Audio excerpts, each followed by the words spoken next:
ట్రాన్స్ఫార్మర్ల కుంభకోణం బయటపడ్డ అసలు రంగు. షిరిడి సాయి ఎలక్ట్రికల్స్ అవినీతిపై బీసీవై పార్టీ పోరాటం. తెలంగాణలో తక్కువ, ఏపీలో ఎక్కువ ధరకు సప్లైపై ఏనాడో ప్రశ్నించిన బీసీవై. షిరిడి సాయి అక్రమాలపై హైకోర్టులో విచారణ.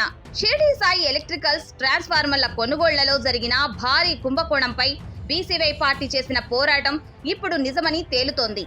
ప్రజాధనాన్ని లూటీ చేస్తున్న ఈ వ్యవహారంపై పార్టీ నెలల క్రితమే గళమెత్తింది.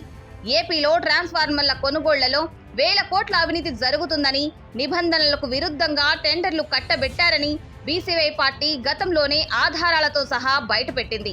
తెలంగాణలో 85,000 రూపాయలకే లభిస్తున్న అదే నాణ్యత గల ట్రాన్స్ఫార్మర్ను ఏపీలో షిరిడి సాయి సంస్థ నుంచి 1,39,999 రూపాయలకు కొనడం వెనక ఉన్న మతలబును బీసీవై పార్టీ ఎండగట్టింది.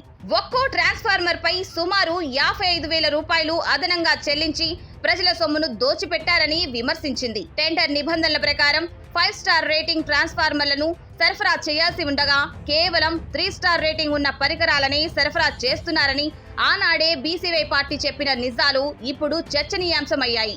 ఈ వ్యవహారంపై రిటైర్డ్ ఐపీఎస్ ఏబి వెంకటేశ్వరరావు పిల్ దాఖలు చేయడం, హైకోర్టు సీరియస్ గా స్పందించడం బీసీవై పార్టీ నైతిక విజయంగా కనిపిస్తోంది. పరికరాలను బీఐఎస్ నిపుణులతో తనిఖీ చేయిస్తామని, స్టాండర్డ్స్ లేకపోతే జరిమానాలు విధిస్తామని కోర్టు హెచ్చరించింది. షిరిడి సాయి సంస్థ సరఫరా చేసిన 25 కేవీఏ ట్రాన్స్ఫార్మర్లను వెంటనే సెంట్రల్ ఫర్ రీసెర్చ్ ఇన్స్టిట్యూట్ కు పంపి నాణ్యత పరీక్షలు జరపాలని బీసీవై పార్టీ గట్టిగా డిమాండ్ చేస్తుంది.